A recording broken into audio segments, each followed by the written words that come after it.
Here's the secret they never expected you to know. What if disrespect isn't an insult, but a signal? They laughed. They crossed the line. And once you understand it, everything flips. This forbidden psychology was hidden for centuries. Now it's exposed. Stay with me, because by the end of this video, someone in your life will regret ever underestimating you. Disrespect is never random. It is never accidental. People don't disrespect you because they are strong. They do it because they believe there will be no consequence. This is the truth nobody tells you.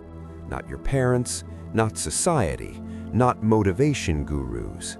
Respect is not begged for, it is engineered.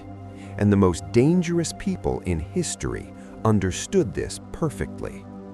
Disrespect follows a pattern, always.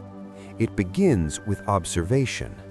People watch how you react to pressure, to insults, to boundaries being crossed.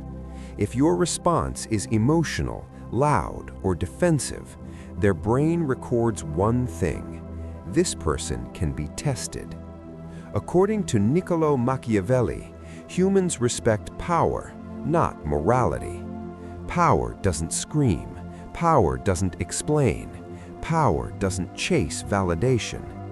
Disrespect is a probe, a psychological poke, a test to see how far someone can go.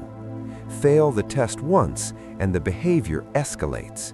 Pass it correctly and it never happens again. Most people react the same way, and that's why they lose. They try to prove themselves. They overtalk. They justify. They defend their character.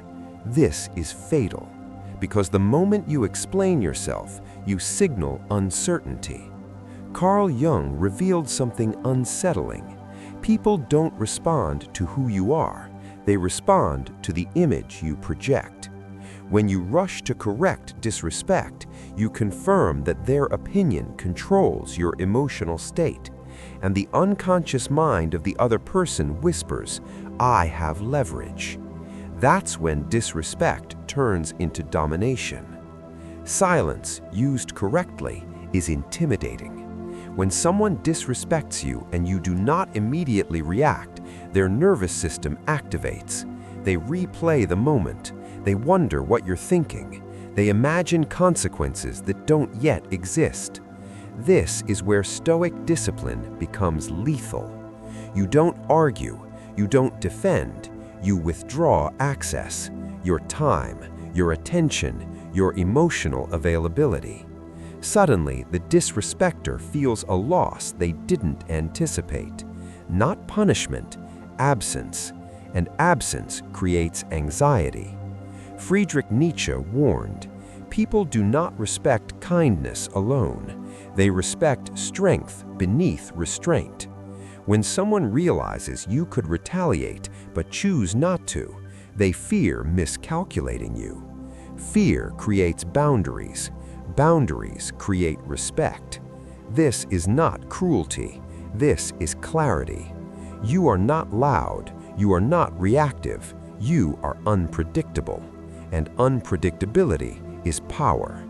Regret doesn't come from revenge. It comes from realization. The moment they understand, you no longer seek their approval. You no longer respond emotionally. You no longer grant access freely.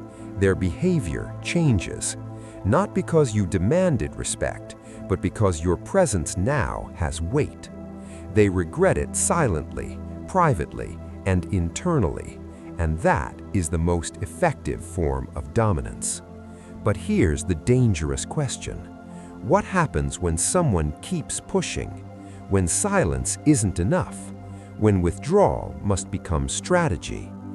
That's where psychological leverage becomes surgical, and that's what most people are never taught.